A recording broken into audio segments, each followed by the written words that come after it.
नमस्कार दोस्तों, आप सभी का स्वागत है कृष्ण प्रज्ञा यूट्यूब चैनल में। दोस्तों, क्या आप जानते हो इंद्रिया के विषय भी हमारे शत्रु हो सकते हैं। अगर ये आपको डिटेल में जानना है तो आपको भगवद गीता का जो 3रा अध्याय है उसमें से 34 नंबर का श्लोक जानना बहुत ही ज़रूरी है।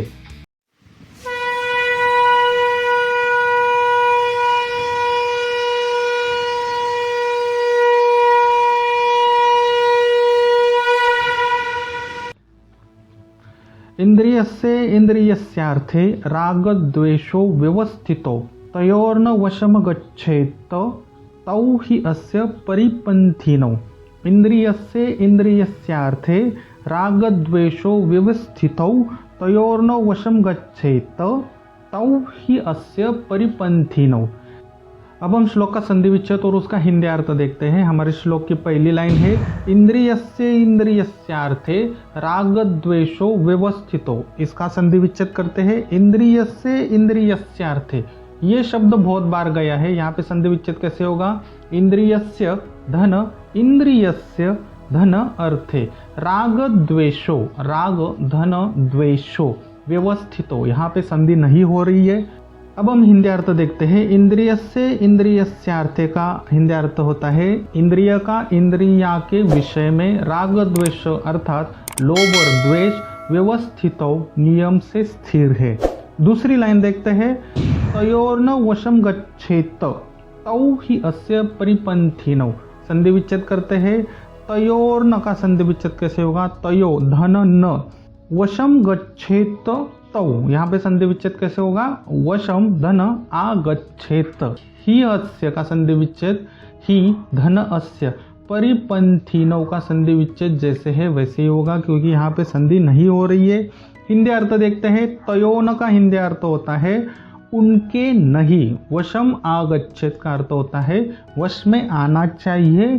तौ वो दोनों ही अस्य निश्चित ही हमारे परिपन्थिनौ मार्ग के शत्रु है। तो दोस्तों, आज हमने भगवद गीता का जो 3रा अध्याय उसमें से 34 नंबर श्लोक देखा, संधि विच्छेद देखा और शब्दशः हिंदी अर्थ देखा। किसी भी श्लोक को सीखना है तो संधि विच्छेद और उसका हिंदी अर्थ आना बहुत ही जरूरी है। चलिए दोस्तों, देखते हैं संस्कृत श्लोक कैसे पढ़ते हैं, श्लोक का हिंदी अर्थ क्या है। यहाँ पे हम 2 बार श्लोक बोलेंगे, आप भी पीछे से बोलिए। इंद्रियस्य इंद्रियस्यार्थे रागद्वेषो व्यवस्थितौ तयोर्न वशम गच्छेत तौ हि अस्य परिपन्थिनौ। इंद्रियस्य इंद्रियस्यार्थे रागद्वेषो व्यवस्थितौ तयोर्न वशम गच्छेत तौ हि अस्य परिपन्थिनौ। भगवान श्री कृष्ण अर्जुन को क्या बोलते हैं कि हे अर्जुन, इंद्रियस्य इंद्रियस्यार्थे रागद्वेषो व्यवस्थितौ, अर्थात इंद्रिय का इंद्रिय के विषय में लोभ और द्वेष नियमित से स्थिर है। बाद में क्या बोलते हैं? तयोनम वचम गच्छेत तौ ही अस्य परिपन्थिनौ, अर्थात उनके नहीं वश में आना चाहिए, वो दोनों निश्चित ही हमारे मार्ग के शत्रु है। भगवान श्री कृष्ण क्या बोलते हैं अर्जुन को? ध्यान जरूर देना कि हे अर्जुन, तुम्हें युद्ध करना है। अब तुम्हारी जो इंद्रिया है वो तुम्हें क्या बोल रही है कि युद्ध नहीं करना चाहिए, क्योंकि क्या है, तुम्हारी इंद्रिय के मार्फत आसक्ति यहाँ पे दिखाई दे रही है।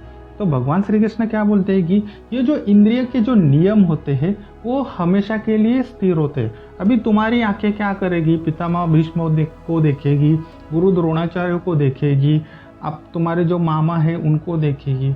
फिर अब तुम्हारा मन क्या करेगा कि ये तो हमारे मामा है, कैसे हम इनसे युद्ध कर सकते हैं। तो इंद्रिय के जो नियम होते हैं वो स्थिर होते हैं। आंखें हैं तो देखेंगे, कान है तो वो सुनेंगे, मुंह है तो आप कुछ ना कुछ तो खाएंगे। तो आपको इनके वश में नहीं आना चाहिए। अगर आप इनके वश में आते हैं, अभी तुम्हारा कर्तव्य क्या है? युद्ध करना। तो ये तुम्हारे मार्ग में शत्रु का काम कर सकते हैं। ठीक है, यही है इस श्लोक का अर्थ। चलिए दोस्तों, देखते हैं श्लोक कैसे याद रखें विद विजुअलाइजेशन। किसी भी श्लोक को याद रखने के लिए हम 5 ज्ञानेंद्रियों का यूज करते हैं। कृपया करके आंखें बंद कीजिए। कुरुक्षेत्र की युद्ध भूमि पर है आप, मैं, भगवान श्री कृष्ण। भगवान श्री कृष्ण आज हमें बहुत ही गूढ़ ज्ञान देने वाले हैं कि जो हमारी इंद्रियां है उनके कुछ नियम होते हैं और वो स्थिर होते हैं। जैसे कि हमने देखा कि आँख है वो देखने ही वाली है, कान है वो सुनने ही वाले है, त्वचा है वो तो महसूस ही करेगी, और जो मुंह है वो स्वाद के लिए उछलता ही रहेगा। तो भगवान श्री कृष्ण यही बोलते हैं कि इंद्रिय के विषय में लोभ और द्वेष, जैसे कि अब हम किसी व्यक्ति को देखते हैं तो हमारे अंदर कुछ प्रेम की यानी कि लोभ की भावना आ सकती है। अगर हम किसी से द्वेष करते हैं तो द्वेष की भावना हमारे आंखों के मार्फत आ सकती है। और ये जो देखना है, सुनना है, बोलना है, सांस लेना, ये जो नियम है वो इंद्रिय के स्थिर है। ऐसा नहीं कि अगर आप किसी से द्वेष करते हैं और वो व्यक्ति आपके सामने आता है तो वो आपकी आंखें वो उसको नहीं देखेगी।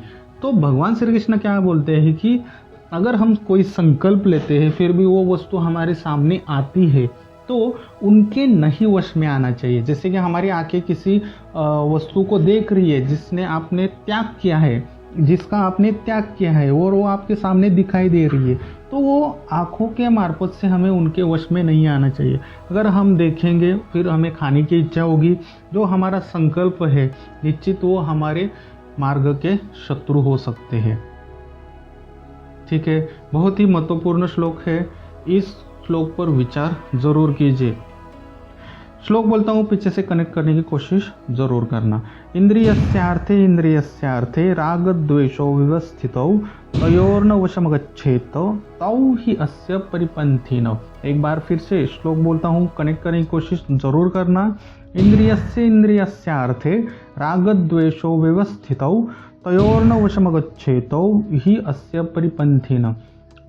अब आप आंखें खोल सकते हो। जो भी आपने विजुअलाइजेशन किया है उसको पुनः 2 मिनट वीडियो पॉज कीजिए और स्मरण कीजिए, क्योंकि ये बहुत ही महत्वपूर्ण प्रश्न है।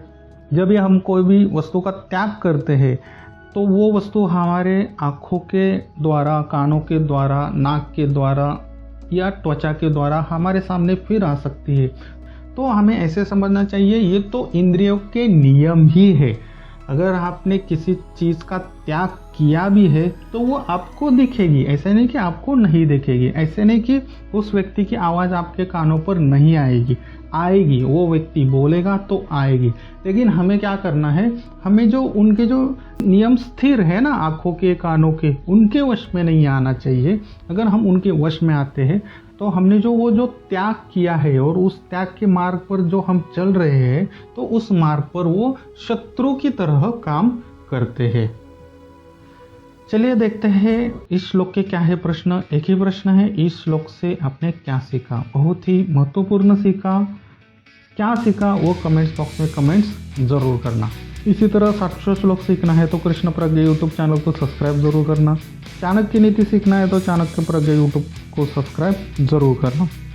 फिर मिलते हैं अगले श्लोक में, तब तक के लिए हरे कृष्णा।